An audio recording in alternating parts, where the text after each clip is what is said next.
Meeoi mari hatkraba tungda Kuki Amsung Nagasingna Fajinduna Khunja nifuga mathoigi maraibak tamba ngamdri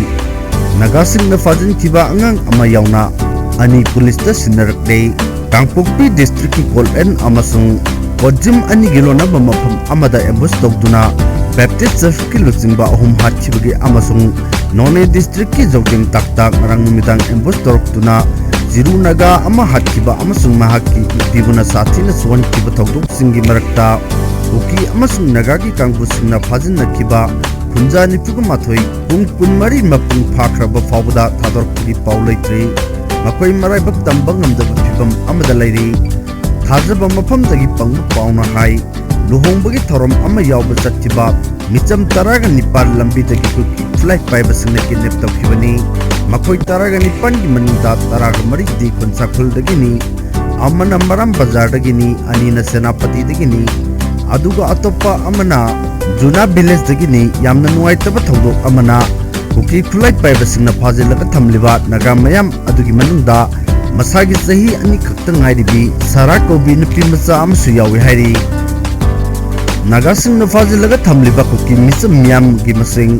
gunga hundoini makogi manungda angang ama yauna Meeoi ani ngasidi nungtin pung mangarum tarkpada Senapati police station da naga village northern guard ki gangbuna sinaraklaba makoi ani adudi tafau village dagi pasang chonglang jahi nifumathoi amasung cycle gi sorjom bongdagi hanai moi lufengni Manipur lengakna budi puti chief minister ani gi kuthangda aso engam amate yahondana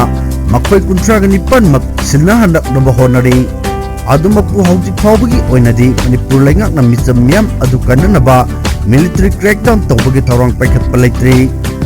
nasunduna Kangla tongbi bazaar border sit-in protest pangthoktuna Kuki khulai paibasingna Fajinduna Thamkhiba Meeoi taraga nipan condition amata yawdana thadorkadabni haina taksinkhre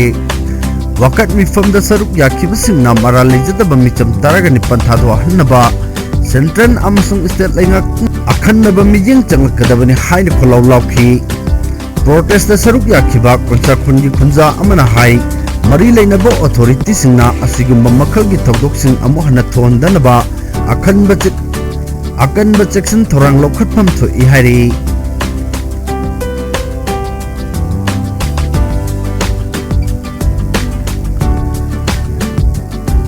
Araiba pambai season aduna Fajinduna thadohana bonari haina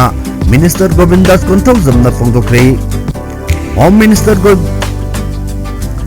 Minister Govindas Konthawjamna Nungba Assembly Constituency ki MLA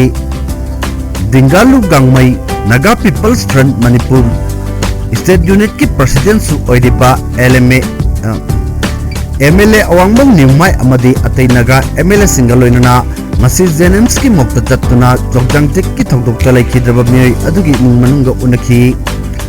jogjang tek ta chathar kheba atek adubu akan mamong da condemn tawradana Home Minister na hai